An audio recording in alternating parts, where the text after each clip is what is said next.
네, 안녕하십니까. 박정호입니다. 네, 이번 방송 지능기업에 대해서 이야기해 보도록 하겠습니다. 영상 하단에 좋아요 한 번씩 눌러주시고 이야기 시작해 보도록 하겠습니다. 네, 지능기업. 어떤 기업이냐라고 봤을 땐 기본적으로 뭐 정치 테마로 많이 언급이 되면서 움직였던 종목이다라고 볼 수 있겠고, 지난번에 여기 서울시장 때도 오세훈 테마주로서 움직인 종목이었죠. 그래서 이제 정치 테마 색깔이 굉장히 강한 종목이다라고 볼 수 있겠는데, 올해 같은 경우는 이제 그런 테마성에 대해서 좀 생각을 해봐야 되는 부분도 물론 있는데, 좀 이제 해당 기업의 기본에 좀 충실해서 볼 필요성도 있겠다라고 보시면 되겠습니다. 그래서 하나하나 좀 살펴보면, 지능기업 흐름을 보면은, 현재 실적 흐름을 보면은, 이렇게 흐름이 나오고 있다. 그래서 실적이 조금 감소를 할 쪽은 있어요. 근데 이제 보시면, 요 2분기, 이렇게 크다는 거죠. 그래서 2020년을 이제 저점으로 해서 실적이 다시 한번 증가할 가능성이 있다라고 볼 수 있겠고, 각종 대선 주자들의 이제 공약이 결국 부동산에 대한 부분이잖아요. 이 기업이 어떤 기업이냐, 결국 건설업이라는 거죠. 그래서 건설 업황이 좋아지는 과정 속에서, 그러니까 공급이 늘어나는 과정 속에서 이 종목의 이제 실적이 좋아질 가능성을 생각을 해볼 수가 있겠다라고 볼 수 있겠고, 기존에 이제 수주해 놓은 상황도 상당합니다. 그래서 여기 보시면 수주 잔액이 이런 식으로 상당히 있다, 깔아놓고 있는 상황이다라는 점에서, 이 수주 산업의 특성, 뭐 건설이라든지 배 만드는 거라든지 이런 거는 이제 이 수주를 받아놓고선 요 이제 진행을 하면서 진행률에 따라서 회계 처리 자체가 이제 뭐 건물이 올라가는 뭐 거에 따라서 원주로 들어가는 부분이 있을 거 아니에요. 그래서 그런 진행에 따라서 배 같은 경우도 배가 이제 건조되는 진행에 따라서 실적을 잡는 부분이 있습니다. 그래서 수주 잔고가 이렇게 있으면 요것들이 이제 결국에 실적으로 찍어지는 부분이 있을 거라는 거죠. 그래서 이제 뭐 깔아놓은 기본적인 실적이 나올 거는 있다. 그리고 추가로 업황에 따라서 실적이 더욱 찍힐 가능성이 있겠다라고 볼 수 있겠고, 그런 측면에서 본업에 충실한 관점에서 좀 살펴보자라고 생각을 해볼 수 있는 종목이 지능기업이다라고 보시면 되겠습니다.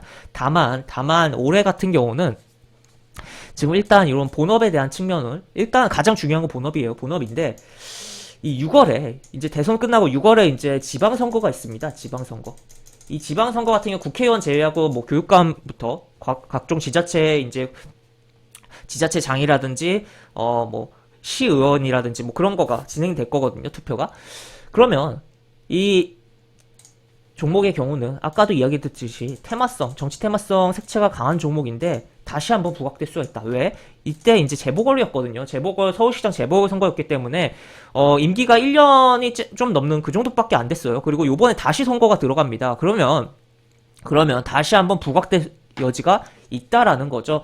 그런 측면에서 일단 기업의 본질, 건설업이라는 것을 주목하면서 보되, 플러스 만약에 이제 상반기 뭐 거의 근처까지 6월 이제 5월 말까지 만약에 본다면 이 정치 테마성에 대한 부분도 같이 살펴볼 필요성 있는 종목이다. 그래서 일단 뭐 흐름상으로는 일단 120이동평선 이렇게 건드려주는 흐름도 좀 있었고, 지금 62이동평선 뚫어놓은 상황이고, 일단은 뭐 120이동평선 뚫고 올라타는 게 가장 뭐 중요하긴 하겠으나, 지금 이동평균선의 하락이긴 하지만 어쨌든 모여들고 있다는 거죠. 그래서 슬슬 관심을 갖거나 아니면 이제 조금 호흡을 길게 간다면 슬슬 모아가도 될 만한 흐름의 종목이다라고 볼 수 있겠습니다. 그래서 업황에 대한 부분과 업황에 따른 실적에 대한 부분과 플러스 테마까지 갖고 있는 종목, 지능기업이라는 종목이 있다라고 볼 수가 있겠으며, 또 이제 차트적으로 일단 이런 식의 일봉 차트인데 좀 큰 흐름 보겠습니다. 월봉에서 보면은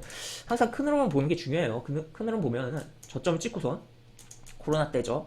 그 다음 올라왔어요. 이게 10년 120월 이동평균선이기 때문에 10년의 가치입니다. 10년의 값인데 뚫었어요. 뚫고선 물론 밀려 내려왔습니다. 처음이니까 밀려 내렸고 저항 받고 있는데, 아직 이제 이거를 안착하진 못했어요. 안착을 못했는데 여기 보시면 한번 종가상 뚫고서 내려왔고 한번 건드렸고 지금 밀려 내려왔는데, 결국에는 보통 주식시장에 3이라는 숫자가 중요하거든요. 근데 한번 뚫고 건드렸고 다음번에 뚫거나 뚫는 액션이 한번 나왔다가 다시 한번 뚫는 흐름이 나올 가능성이 높다라는 점에서, 그렇다면 계속적으로 주목을 해봐야 될 위치에 있는 종목이다 라고도 정리를 해볼 수가 있겠죠. 그래서 이런 식으로 이제 슬슬 관심을 가져야 되는 종목 지능기업에 대해서 알아봤다 라고 정리를 해볼 수가 있겠고, 영상 하단에 보시면 설명과 댓글 부분에 동일한 링크가 들어갑니다. 이 링크 타고 들어오시면 제가 운영하는 무료 카톡방으로 입장을 하실 수가 있고, 입장하시면 여러가지 장주 시황 관련 코멘트, 속보 관련된 부분,